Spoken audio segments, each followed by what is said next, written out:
আপনি কি রান্নাঘরে একেবারে নিউ বিগিনার্স, কিংবা আপনি কি ব্যাচেলার্স, কিংবা আপনি কি একদম কর্মরত খুবই একা থাকছেন বাড়িতে, বা আপনি স্টুডেন্ট মায়ের কাছ থেকে দূরে রয়েছেন, তাহলে এই ভিডিওটা আপনার জন্য একদম পারফেক্ট।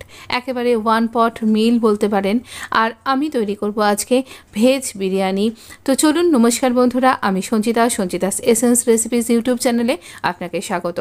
এই রকম সমস্ত সবজি উইথ পনির, আপনি এখানে চিকেনও ব্যবহার করতে পারেন, বা চিকেন ছোটো ছোটো নাগেটস যেগুলো রেডিমেড পাওয়া যায় তাও ব্যবহার করতে পারেন। সব কিছু দিয়ে আমি আপনাকে তৈরি করে দেখাবো সুন্দর একটা ভেজিটেবল বিরিয়ানি। আমরা নিয়েছি বিভিন্ন রকমের সবজিটা আপনার পছন্দ মতো নিন। আমি ব্যবহার করছি হোমমেড পনির, আপনি ইচ্ছা করলে দোকান থেকেও কিনে আনতে পারেন। তো সমস্ত সবজিকে আমি আমার পছন্দ মতন করে এভাবে কাট করে নিয়েছি।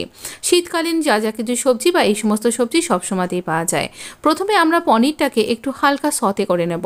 পনিরটা হালকা সতে করে নিলে আমাদের এই রাইসের মধ্যে এটা একদম ঘেঁটে যাবে না, আর গোটা গোটা থাকবে, খেতেও ভীষণ ভালো লাগবে। এর মধ্যে একটা হালকা যে কোটিং তৈরি হয়ে যাবে, তার জন্য এটা আরও বেশি টেস্টি হবে। যদিও বেশি কিছু তেল এখানে অ্যাবজর্ব করেনি, তা সত্ত্বেও আমি এখানে হালকা একটু তেলটা ঝরিয়ে নিয়ে এগুলোকে তুলে নিচ্ছি। এইরকমই হালকা করে ভাজবো। এবার এই তেলের মধ্যেই, হ্যাঁ আমি তেলেই করছি, আপনি ইচ্ছা করলে ঘি বাটার মিশিয়েও করতে পারেন, এরকম ছোট ছোট করে কেটে রাখা ফুলকপিগুলো দিয়ে দেব। আসলে যে সবজিগুলো একটু ভাজা হতে সময় নেয় সেটা আগে দিচ্ছি। ওই ফুলকপিটা একটু নাড়াচাড়া করে নিতেই একটু যেই কালারটা চেঞ্জ হতে শুরু করে দেবে, সমস্ত কিছুকে খুব বেশি ভাজবার কিন্তু দরকার নেই। এবার দিয়ে দেবো আলুগুলো। আলু আমরা বাঙালিরা যে কোনো রকমের বিরিয়ানিতেই খেতে কিন্তু খুবই ভালোবাসি, তাই জন্য আলুটা কিন্তু মাস্ট। তাই আলুটা আপনি যদি বাঙালি হয়ে থাকেন দিয়ে দেখুন, সত্যি তো খুব ভালো লাগবে। আপনি অবাঙালি বন্ধু হলেও কিন্তু দিয়ে দেখুন, খুবই ভালো লাগবে। তো আমরা একটুখানি বিট নিয়েছি, আর এরকম লাল গাজর এই সময় শীতকালে খুব ভালো পাওয়া যায়, না পাওয়া গেলে আপনি অরেঞ্জ গাজরও ব্যবহার করতে পারেন। তো এগুলো সব কিছু দিয়ে এরকম সব সবজিগুলো যদি আপনি ডাইস করে কাটছেন তো সবই এক মাপের কাটুন, আর একটু মিডিয়াম সাইজ করুন, না হলে পারে সব কিছু ঘেঁটে যাবে। এবারে শিম দিয়ে দিয়েছি, আপনি ইচ্ছা করলে বিন দিতে পারেন, আমি মটরশুঁটিও দিয়েছি। তো সমস্ত কিছু সবজিকে এই রকমভাবে একটু হালকা করে আমরা সতে করে নেব। এই রকম করে হালকা করে আমরা ভেজ বিরিয়ানির জন্য সতে করে নিচ্ছি। এখানে আমি অনিয়ন ব্যবহার করেছি, কিন্তু গার্লিক ব্যবহার করিনি। আপনি যদি উইদাউট অনিয়ন গার্লিক রেসিপি চাইছেন, তাহলে আপনি অনায়াসেই কিন্তু এখানে এই অনিয়ন বা পেঁয়াজকে বাদ দিতে পারেন। আমি আমার স্প্যাচুলাটা চেঞ্জ করে নিলাম, না হলে আমার সবজিগুলো নরম হয়ে যাচ্ছে, আরও বেশি ভেঙে যেতে পারে খুন্তিটার জন্য। তাই জন্য আমি উডেন স্প্যাচুলা নিলাম। নুন, হলুদ, বেশি মশলা যা যা কিছু আমরা ব্যবহার করি, সামান্য একটু চিনি দেবো কারণ দইটা বেশ টক, তাই জন্য। আর একটু আদার গ্রেট করে দিচ্ছি, আর এই সমস্ত ধনে জিরে, বিরিয়ানি মশলা, নুন, হলুদ সব কিছু মশলা একসাথে দিয়ে দিলাম।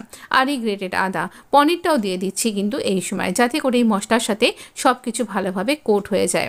এবার দই আর সমস্ত মশলা দিয়ে সমস্ত সবজি আর পনিরের সাথে আমরা একটু কষিয়ে নেব। একটুখানি কষিয়ে নেব, তার কারণ এতে ভালো টেস্ট হবে, খুব ভালো এনহ্যান্স হয়ে আসবে এই টেস্টগুলো। মশলার সাথে খুব ভালো করে কোট করে নেব। আমার কাছে ক্যাপসিকাম ছিল না, আপনি ইচ্ছা করলে ক্যাপসিকামও দিতে পারেন। আধ ঘন্টা ভিজিয়ে রাখা বাসমতি রাইসটাও আমরা এখানে দিয়ে দিলাম।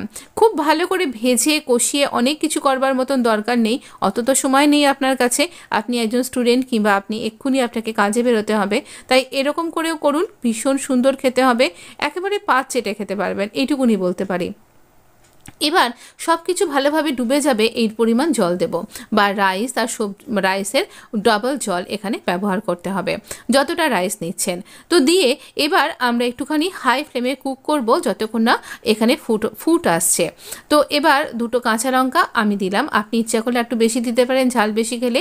1 চামচ মতন রোজ ওয়াটার, 1 চামচ মতন কেওড়া ওয়াটার, এই দুটো ব্যবহার করার পর আমি এখানে মিঠা আতর ব্যবহার করছি, যেটা আমি লিখতে ভুলে গেছি, আপনি দেখে বুঝে নিন। সামান্য কয়েকটা মিঠা আতর দেবেন। আর দিচ্ছি আমি এখানে স্যাফরন। তো স্যাফরনটা এখানে এটাও খুব সামান্য দেবেন, তবে আপনি যদি গরমকালে করছেন স্যাফরনটা না দিলেও পারেন, খুব গরম হয় এতে। ব্যাস আর কি, আধ ঘন্টার মধ্যে আপনার লাঞ্চ বা ডিনার একদম রেডি, কিন্তু অবশ্যই করেই গরম গরম সার্ভ করুন। আর আমি এখানে বেশি কিছু নিইনি, আমি শুধুমাত্র স্যালাড নিয়ে নিয়েছি। আপনি স্যালাড ছাড়াও রায়তার সাথেও কিন্তু এটা পরিবেশন করতে পারেন। এখানে এই রকম করে একটুখানি আপনি এই সময় কিন্তু বাথুয়া শাক খুব ভালো পাওয়া যায়, বাথুয়া রায়তাও কিন্তু আপনি ব্যবহার করতে পারেন। তো এইভাবে আপনি কিন্তু গরম গরম সার্ভ করুন আর গরম গরম খেয়ে আমাকে জানান যে আপনার কেমন লাগলো। রেসিপি যদি আপনার ভালো লেগে থাকে তাহলে অবশ্য করে কিন্তু লাইক দিতে ভুলবেন না, বন্ধুদের মধ্যে শেয়ার করতেও কিন্তু ভুলবেন না। খুবই হেল্পফুল রেসিপি বলেই আমার কিন্তু মনে হয়।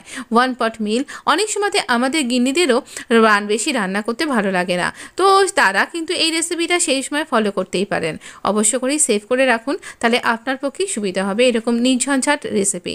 অবশ্য করে লাইক শেয়ার সাবস্ক্রাইব করে আমার পাশে থাকতে ভুলবেন না। Please support my channel, subscribe my channel.